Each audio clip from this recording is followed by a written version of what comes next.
The building of walls by mud, or mud brick, has been going on since 10,000 BC. It's still going on. And maybe I'll reveal something to you that you may know, that most of the people on Earth today live in mud brick houses. 60%. And if you travel not too far south, you go into Mexico, along certain roads, you'll see all the houses are built of mud brick. They call it adobe in Spanish.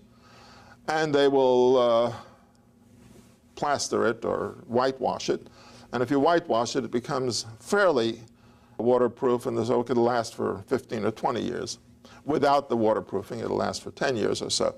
But not only were houses built of mud brick, but city walls were built of mud brick, many of them. So you have then now the creation of real brick, namely baked clay. Then they discovered something else, that certain stones near the fire began to hemorrhage shiny liquid stuff, metals. And so the copper was discovered. And then tin was discovered. And they're very pretty.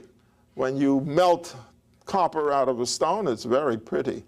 But then it changes color.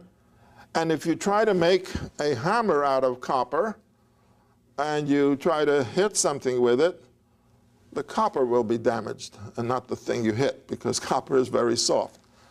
And if you've ever seen pure tin has the strength and consistency of cream cheese. So not very useful as a tool. And then again, by chance or accident, they melted copper and tin together, and bronze resulted. Now you have a hard metal. The Bronze Age begins around 3500 BC. And it begins at a very interesting time. The Bronze Age, we call it early bronze because the Bronze Age lasts a long time.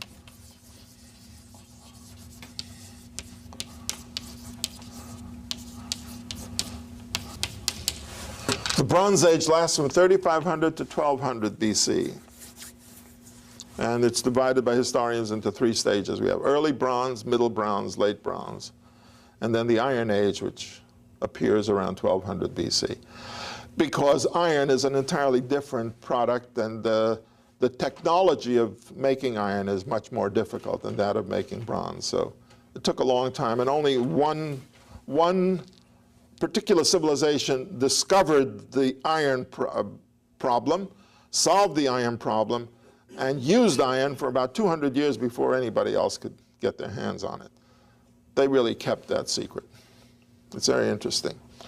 And they discovered iron about 1400 BC, but we don't call it the Iron Age until 1200, because that's when everybody began to get their hands on it and also learned how to do it.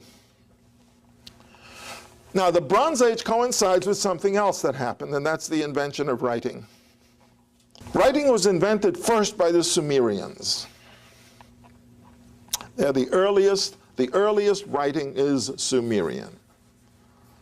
And by Professor Kramer, Samuel Noah Kramer, who's one of the great authorities on Sumerian civilization, he has written several books on Sumerian civilization. One very interesting little book he wrote is called History Begins at Sumer, because essentially that's where it starts. They invented writing. Now, you could say, why did they invent writing? How did it come about?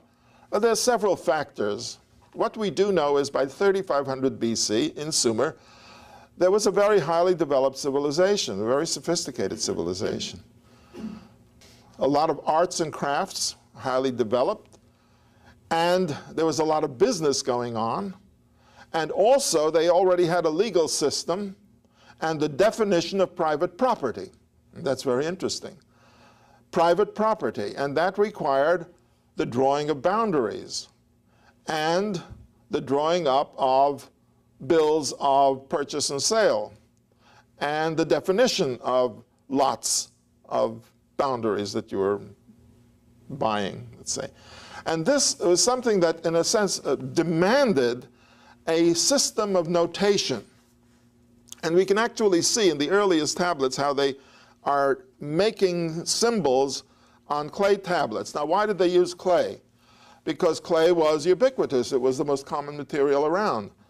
It was all over the place, and it was very convenient. You take a piece of clay, you put it in your hand, and it's hand-sized, and you smooth it over. And then you make a symbol on it. And the symbol could be simply a drawing of a house, or a drawing of a sheep, or a jar which represents oil, or a jar which represents wine. In other words, you make simple symbols. But the interesting thing is that it was the language of the Sumerians which gave the clue to what we call writing. And that's because, you know, writing could have been invented by anyone. It would have been more difficult by people who speak Babylonian or Hebrew or English. But in the case of Sumer, there was something about the language which immediately led to the association of the picture with the sound without the picture. In other words, once you get that disassociation of the sound from the picture, you have the beginning of the idea of writing.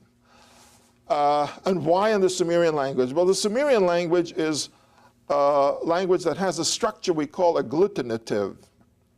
There are several languages that have that feature. One is Turkish, Hungarian, Finnish, Mongolian, and probably Japanese. I'm not certain about that, but we are certain of Mongolian, Sumerian, and Turkish. Now, what is there about this agglutinative quality?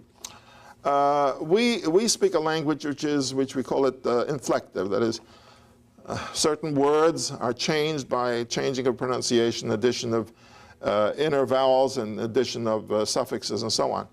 In these languages, like Sumerian, one syllable gives the meaning already. But that syllable can have several meanings, depending on how it's spoken, or in Chinese, how the tone.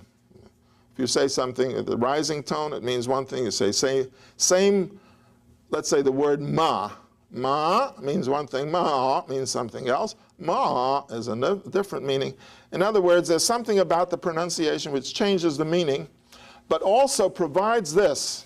If I draw a picture of a sheep, and the sheep is pronounced, the word is pronounced lu, but then I don't look at the picture, or I simply pronounce it, and I say lu with a different tone, it means a man.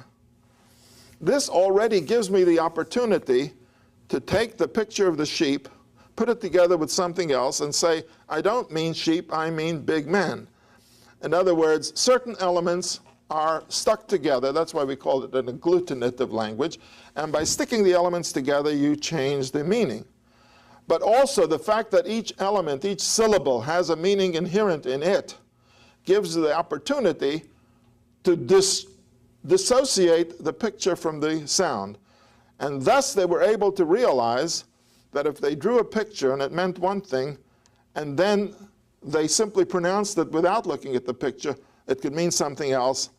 And gradually, probably rapidly, writing emerged. Writing meaning symbolic representation of human speech without necessarily relating it to a scene or a picture. Now, you can do it in English by playing games with it, like saying, using a picture of a bee and a picture of a leaf, and then putting them together and saying belief, and then it means something entirely different. Belief, faith, you know. So we know, for example, that the lu pronounced one way means man. Lugal means big man, and lugal then means the word for king. So you see, each thing adds something to it and creates a new concept.